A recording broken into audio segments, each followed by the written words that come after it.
After years of being sidelined, she finally chose herself. But when the fallout began, a hidden confession and a single photo changed everything she thought she knew about her family. You ever spend your whole life being told someone else's crisis matters more than your own existence? That was my story until my wedding day, when I finally said enough was enough. What I didn't know back then was just how deep the betrayal ran, and that the worst part hadn't even hit me yet. For most of my life, I was the background character in my own family story, always playing second fiddle to my younger brother Neil, who somehow managed to turn asthma into a full-time performance. Now don't get me wrong, when someone's sick, you take care of them, you show up for them. But in my house, it was like Neil's every cough or sneeze had the gravity of a national emergency, and I was just the extra nobody noticed standing nearby. I grew up just outside of Chicago, in one of those suburban neighborhoods where the lawns were always freshly cut and everyone waved to each other like we were part of some picture-perfect postcard. From the outside, our family looked normal. Dad worked in insurance, Mom stayed at home, and we lived in a 4-bedroom house with a backyard big enough for cookouts and soccer games. But the truth is, the balance in our house shifted when I was about 10, right after Neil had his first asthma flare-up during a weekend soccer match.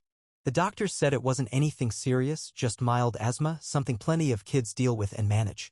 But to my parents, it became a full-blown identity. From that day forward, Neil wasn't just Neil, he was Neil, the fragile, medically delicate miracle child who needed round-the-clock monitoring. Suddenly, everything from meal choices to weekend plans revolved around his condition. And slowly, I started disappearing from their focus. It started small, missed school events here and there, skipped dinner plans, a forgotten birthday once, but over time it snowballed into something a lot uglier. When I was 12, I had my first big piano solo. I'd practiced for months, hoping to prove to my music teacher and my parents that I was serious about it. My folks promised they'd be there, front row. I even checked the seats from the stage before I played. Empty. Neil had another flare-up.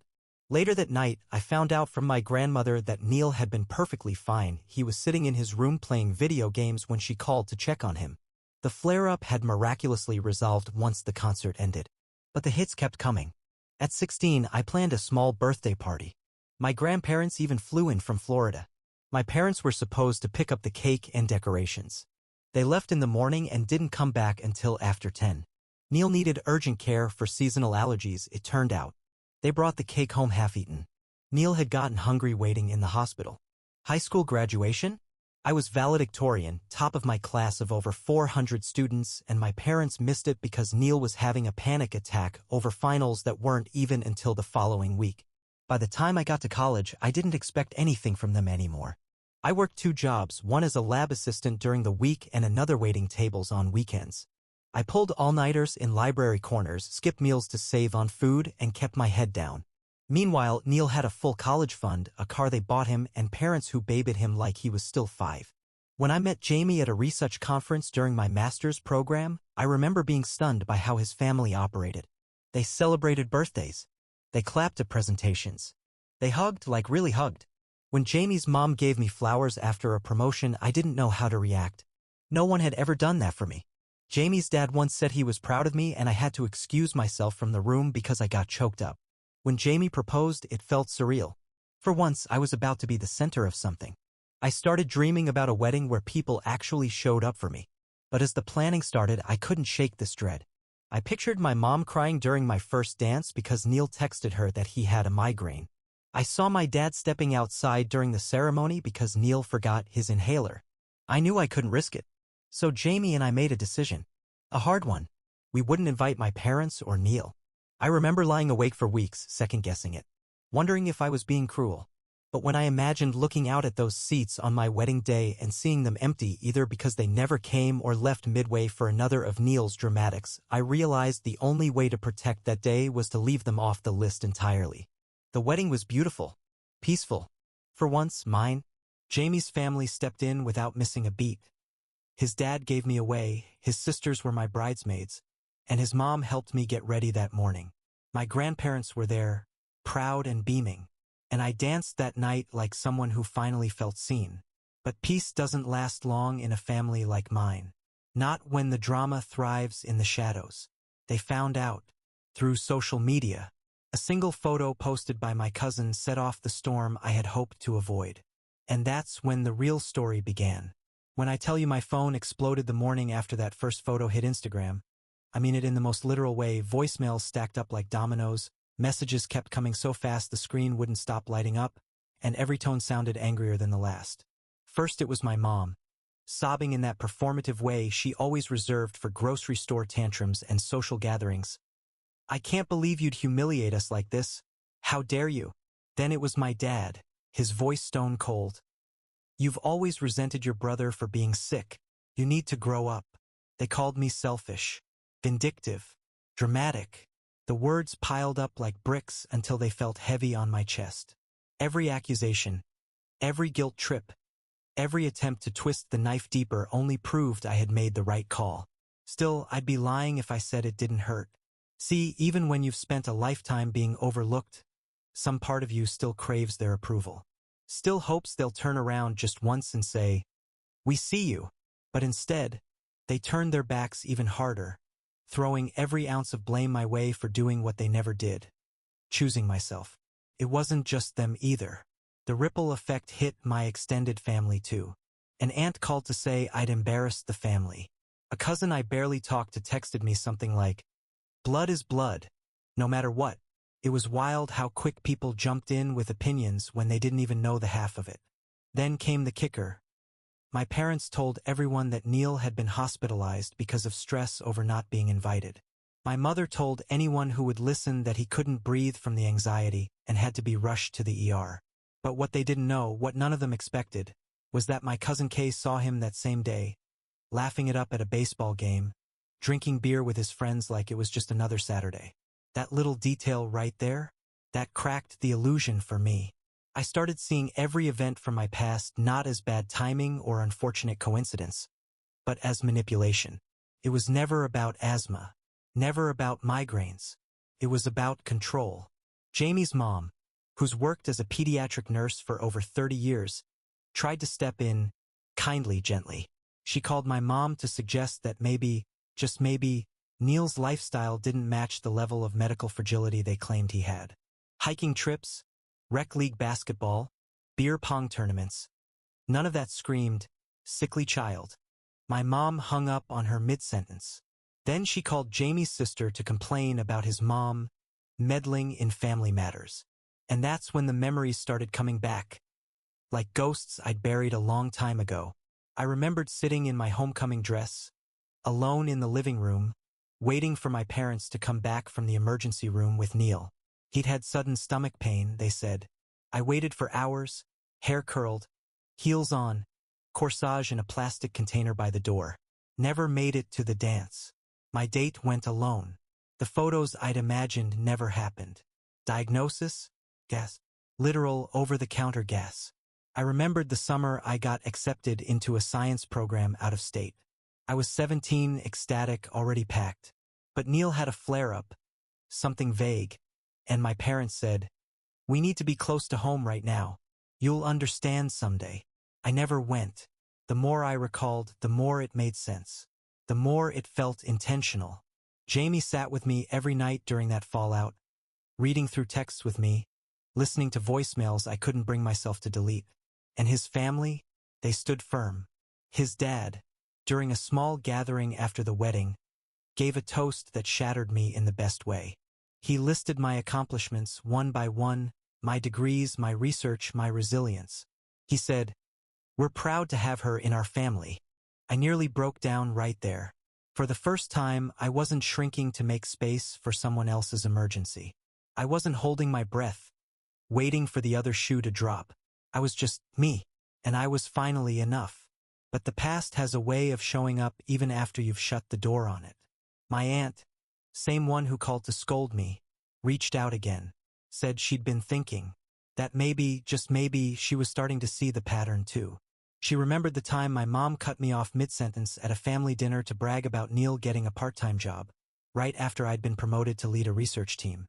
She said, "I never realized how deep it ran." Then Kay called, and what she told me, that changed everything. She had proof, not just memories, not just stories, but proof. And it was darker than I ever imagined. I thought I had already come to terms with the reality of how my family had treated me, thought I had made peace with the idea that I was always going to be the afterthought. the shadow standing beside Neil's spotlight. But what Kay told me that day, it cracked open something I didn't even know was still vulnerable inside me. We met at this quiet little cafe on the outskirts of town, the kind of place where you could talk without worrying who might overhear. Kay had been one of the only relatives who never took sides in the fallout after the wedding, and she'd always been honest with me, even when the truth wasn't easy to hear. But that day, she looked nervous, like she'd been carrying something heavy for a long time and was finally about to put it down. She started by saying, "There's something I should have told you a long time ago. I didn't because I didn't want to make things worse back then. But after everything, I think you deserve to know." I nodded, not knowing what to expect. Then she dropped the hammer. Apparently, years ago, when she and Neil were still teenagers, he got drunk at a family barbecue and confessed something to her. At first it sounded like a joke, some stupid bragging to impress his friends. But then he kept talking. He told her he used to fake his asthma attacks, exaggerate symptoms, make up pain on the fly, especially on days when I had something big going on. A recital, a birthday, a graduation. He admitted it was a game for him, one he always won. Kay said he laughed when he told her how easy it was to get attention, how our parents never questioned him, how he could eat half a birthday cake meant for me in an ER lobby and still be the victim. "They fall for it every time," he had said. "She doesn't even get mad anymore. She just disappears." I sat there in that cafe, numb. My coffee went cold in my hands. Kay looked like she was on the verge of tears, and I didn't know what to say. Part of me wanted to scream. Part of me just felt hollow. But she wasn't done.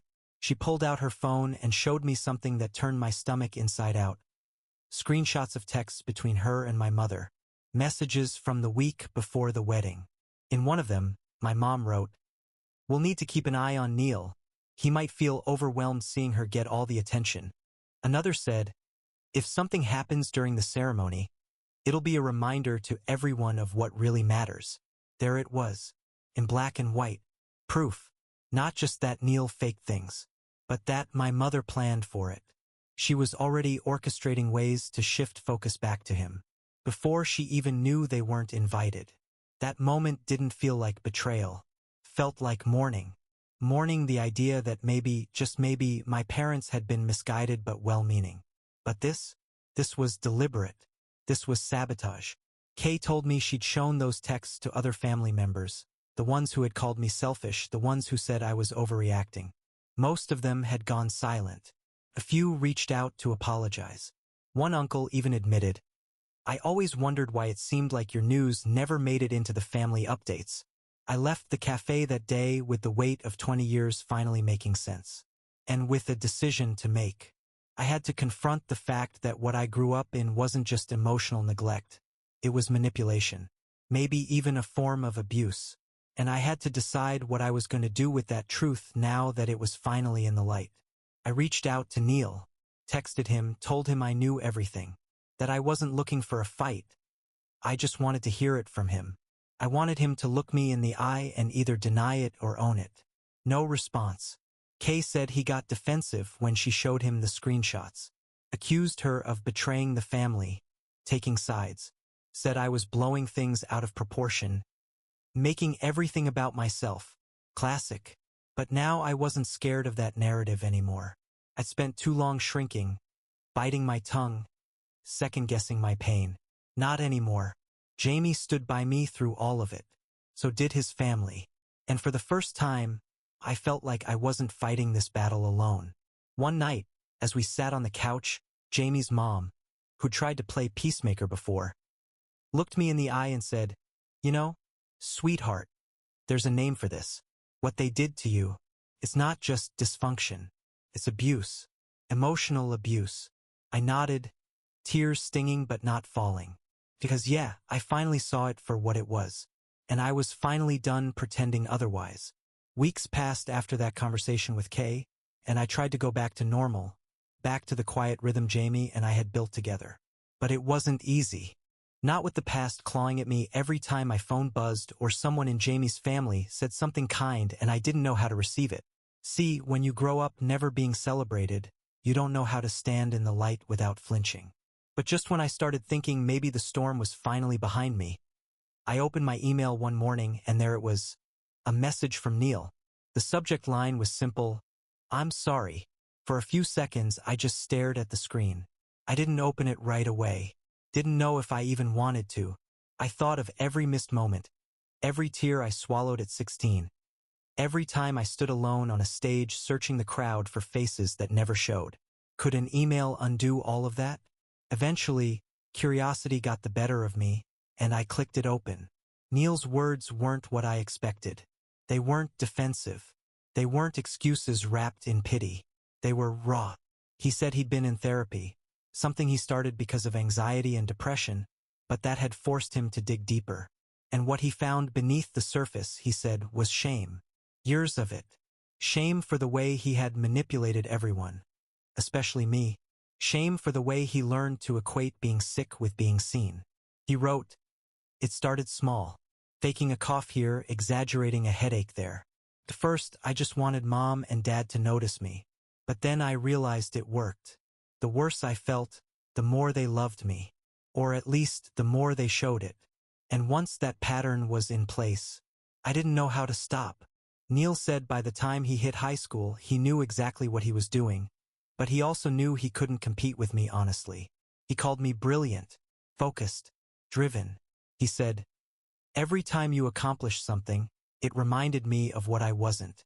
So instead of rising up, I pulled you down." Reading those words didn't make me feel triumphant. They didn't feel like a victory. They felt like sitting inside a burning house watching it collapse and realizing, finally, that it was never built on solid ground in the first place. He brought up specific moments. The homecoming dress. The science program I had to skip. The night of my college graduation when he posted party pics on Instagram while I dined alone with Jamie's parents. He remembered it all. And he admitted it. But what hit hardest was what he said about our parents. "They built this," he wrote. "They created an environment where being sick was the only currency of love. They trained me to exploit it. And they punished you for needing anything at all." He didn't try to justify it. He just owned it. Fully. Neil told me that when Kay showed him our mother's texts, the ones planning to stage another fake crisis at my wedding, he felt sick. Not just angry, not just ashamed. Physically ill. That was the moment he realized it wasn't just him manipulating events anymore. Our mother was complicit. Willing. She wasn't responding to crises. She was orchestrating them. Neil said he wanted to change. Said he was looking for full-time work, trying to get off the allowance our parents still gave him. He wanted to move out, find a cheaper place, build a life that didn't depend on drama and dependence. He said he was trying to find his own self-worth, not built on being broken. At the end of the email, he asked if we could meet. Just talk. Face to face. Jamie read it with me and didn't say much at first.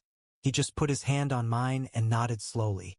Then he said, "If you go, I'm coming with you. Just to be safe. Not to speak. Just to stand by you." I hadn't cried in weeks, but that did it. And yet, I wasn't sure if I could do it. Not yet. I told Neil I appreciated the honesty and I meant it. But I also told him I needed time. That forgiveness wasn't a switch I could flip. He understood. Meanwhile, my parents found out about Neil's email. Probably because he left it open on their shared home computer. And that's when the backlash began again. Only this time it wasn't directed at me alone. They threatened to cut off his financial support. Told him he was betraying the family, choosing that ungrateful girl over the people who raised him. My father called it treason. My mother said I must have brainwashed him. Neil stood his ground. He said he was tired of playing the role they cast him in. Tired of watching them tear down their own daughter just to maintain a lie. He told them he'd rather be broke and honest than keep living in their fantasy world. That's when I knew, maybe for the first time, that he meant what he said. Jamie and I were already planning a move to Boston for his new job at a research institution. I had accepted a position with a biotech firm out there. Felt like the right time. Clean break. A fresh start. Neil asked if, once we were settled, we could grab coffee. Maybe walk through some of this together. And maybe, just maybe, rebuild something that wasn't poisoned from the start. There's something about packing up your life into cardboard boxes that feels symbolic even when you're not trying to make it deep. Every plate, every photo frame, every book you wrap in old newspaper. It's like you're not just moving your things, you're moving who you've become. And after everything with my family, that move to Boston wasn't just about Jamie's new job or mine. It was the first real step toward choosing peace over history. Jamie and I drove into the city early one morning, headlights bouncing off unfamiliar street signs, as we pulled into a modest apartment complex on the edge of Cambridge. Our place wasn't big, but it had a little balcony that caught the morning light just right and enough room for us to breathe. A week after settling in, I heard from Neil again. Just a short message. Let me know when you're ready. No pressure. I sat with that text for a long time. I wasn't afraid of Neil anymore. Not like I used to be. Not in the way you fear the weight someone else's needs can throw on your life, but I was still cautious. Forgiveness isn't some magical eraser that scrubs away years of being overlooked, used, or sidelined. It's a door you leave cracked open, waiting to see if the person on the other side can walk through it without burning the house down again. I asked Jamie if he'd mind tagging along. He didn't hesitate. We met at a quiet coffee shop near Harvard Square, neutral territory. Neil looked thinner than I remembered, more tired too.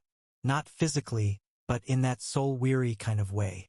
He stood up awkwardly when we walked in, like he didn't know whether to hug me or apologize with his eyes. In the end, he just sat back down and nodded. We talked for hours. About our childhood, about how skewed things had become without us even realizing it at the time.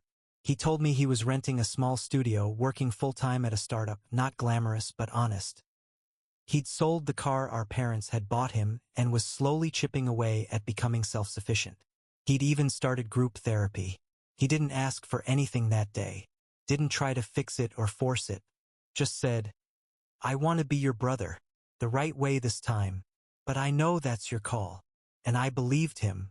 But peace, as I'd learned, doesn't come without noise. Because while Neil was finally stepping up, my parents were doubling down. Started with voicemails, first angry, then weepy. My mother left one sobbing, "You've torn this family apart." Then the next day, she followed it with one screaming, "You're poisoning Neil against us." Like they couldn't decide whether to guilt me into coming back or scare me into silence. I ignored them for a while, but then they tried something different. They emailed Jamie. Not me, Jamie. My dad wrote a 2-page message about how I was emotionally unstable and manipulative, and how Jamie, as my husband, had a duty to bring her back to the fold. He ended it by saying, "You're a part of this family now, whether you like it or not." Jamie read it out loud, then laughed. Not in a mocking way, but in disbelief. "You know what this sounds like?" he said. "A bad hostage letter." We didn't respond.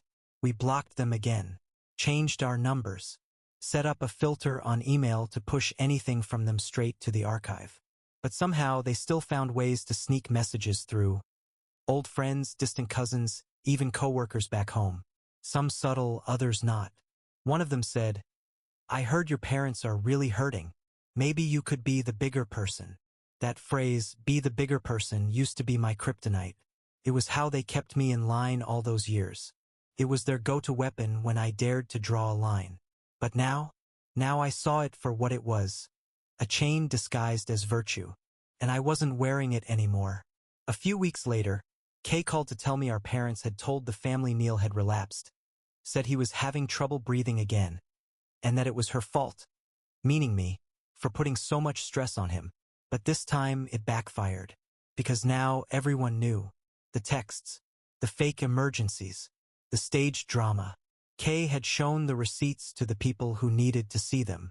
And those who had spent their lives defending my parents, they were starting to go quiet. One uncle even called me to say, "I'm sorry, I didn't know. I should have seen it sooner." It wasn't vindication. Not really. But it was something. Neil told me that when he confronted them about the latest lie, they told him he was choosing sides, that he had become just like her, meaning me. He said, "I told them if that's true, then I'm proud of it." That was the first time in my life my brother ever defended me without condition. I don't know what kind of relationship we'll have long-term. Trust takes time and I still carry a lot of wounds. But I know this, he's trying. And for now, that's enough. As for my parents, I've gone no contact again. And this time, it's permanent. Not out of anger, not out of spite, but out of self-respect. Because sometimes the bravest thing you can do is stop hoping for better from the people who keep proving they don't want to be better. Cutting my parents off was like slamming a door in a house where the walls still whisper. Even after blocking numbers, changing emails, and drawing boundaries with extended family, I'd still catch myself waiting for a knock, an email to slip through, some new scheme to reel me back in. That's the thing they don't tell you about going no contact. It doesn't erase the wiring they installed in your head growing up. It just helps you start replacing it. Boston gave me space to breathe, to think, and most importantly, to feel safe. Jamie and I were finally able to settle into a rhythm that wasn't interrupted by the constant noise of guilt and obligation. We'd take walks through the city, cook dinner without checking our phones every 5 minutes, and I started to remember what it felt like to laugh without tension behind it. But even in that peace, there were echoes. Sometimes it came in the form of dreams.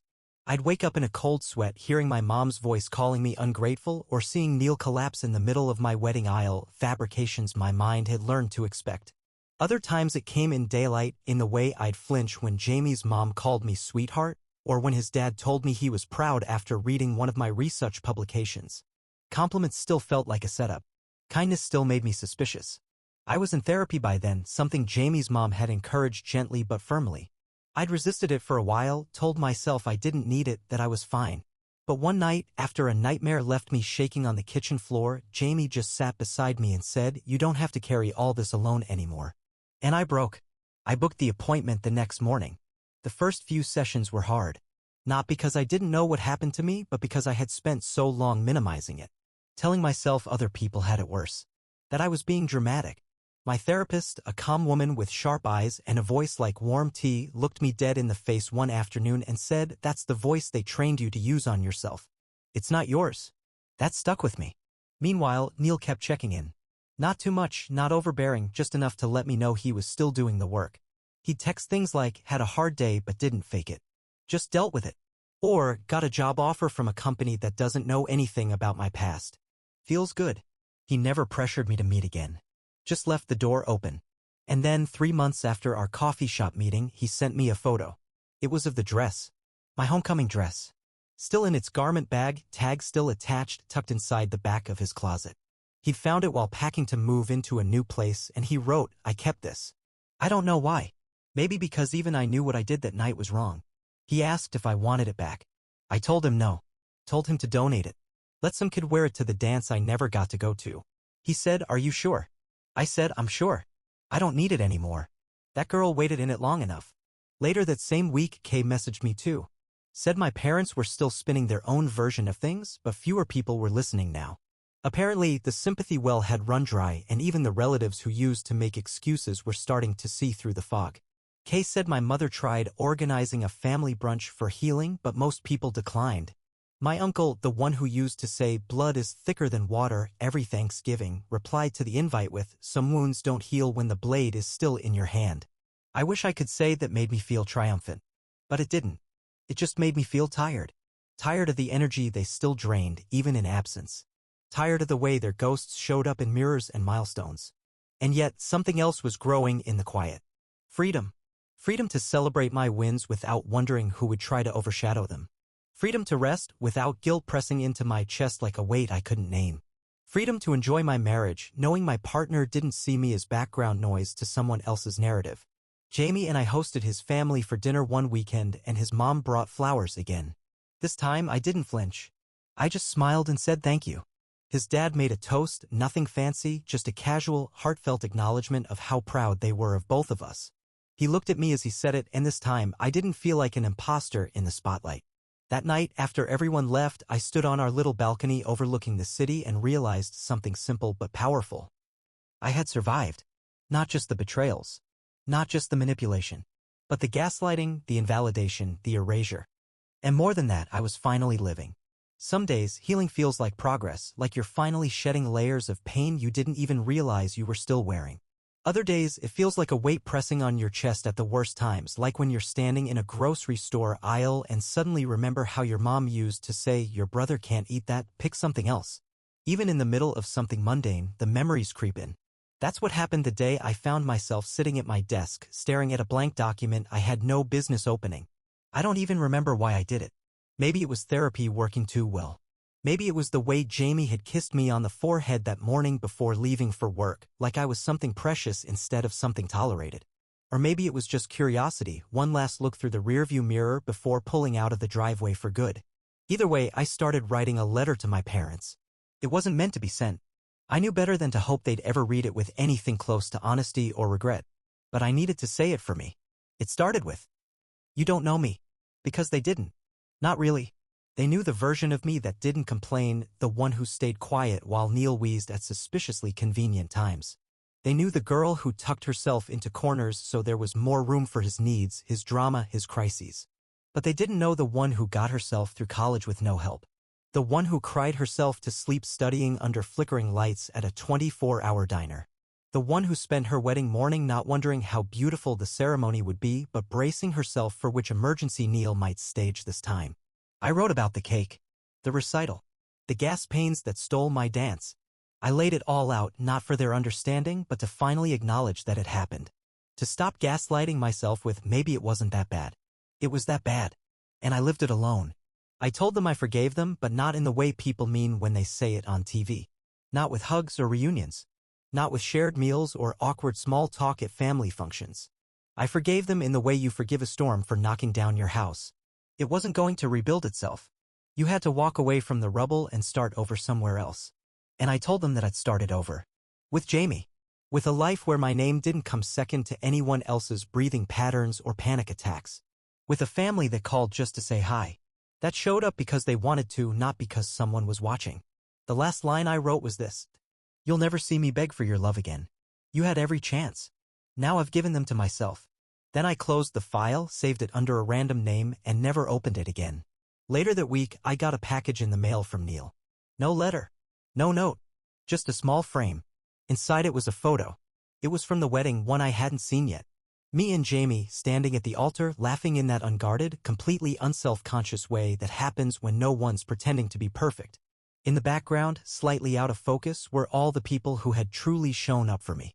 Jamie's parents, his sisters, my grandparents, my friends. Not a single empty seat in sight. Neil must have gotten the photo from Kay or one of the guests. Maybe even Jamie himself. Either way, he chose this one. The one where I looked happiest. It didn't undo everything. Didn't make us siblings in the traditional sense. But it was something. A gesture that didn't ask for anything in return. I called him a few days later. We talked about neutral things, his job, my new lab, the cafe near his apartment that makes terrible coffee but plays amazing jazz. He asked if Jamie and I wanted to meet up next time he was in Boston. I said yes. A hesitant yes. But a yes all the same. Meanwhile, the silence from my parents had turned into absence. And not the kind I feared, but the kind I welcomed. They weren't showing up anymore, not through family, not through fake emergencies, not through angry voicemails or manipulation disguised as concern. Kay told me they were still spinning stories. That I'd alienated the family. That I'd brainwashed Neil. That I was mentally unwell. But here's the truth I've finally accepted. People who benefit from your silence will always call you unstable when you start speaking. And I was speaking now. Not yelling. Not raging. Just telling the truth. And letting it stand on its own. There's this moment, quiet, almost forgettable, when you realize the pain that shaped you doesn't own you anymore. For me, it happened on an otherwise ordinary Sunday morning. Jamie and I were walking through a farmer's market, sipping coffee from paper cups, holding hands like it was the most natural thing in the world. And it was. That's the part that hit me. It was natural. It was easy. And I didn't feel guilty about it. That moment was mine. And it didn't come with strings attached to a family emergency, a passive-aggressive voicemail, or a carefully orchestrated guilt trip from someone who hadn't truly asked how I was in years. I wasn't watching my back. I wasn't bracing for the next betrayal. I was just living. We passed a florist stand, and Jamie stopped to buy a small bouquet of sunflowers. When I asked why, he just shrugged and said, "Felt like something you deserved today." I didn't flinch.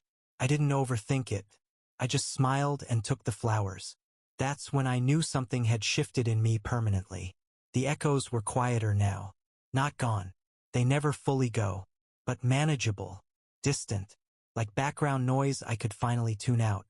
I had spent years convincing myself that family dynamics were just complicated. That maybe I was too sensitive, that surely all families had their quirks. But now I saw it clearly. I wasn't difficult. I wasn't dramatic. I wasn't ungrateful. I was just someone who grew up in a house where love came with conditions, and I finally decided to stop playing by those terms. The final straw came quietly, not in a big blow-up or one last betrayal. Came in the form of an envelope. No return address. Just my name, written in my mother's handwriting. Inside was a single folded letter. Not an apology. A plea. She wrote that things had gone too far. That family shouldn't be torn apart over misunderstandings.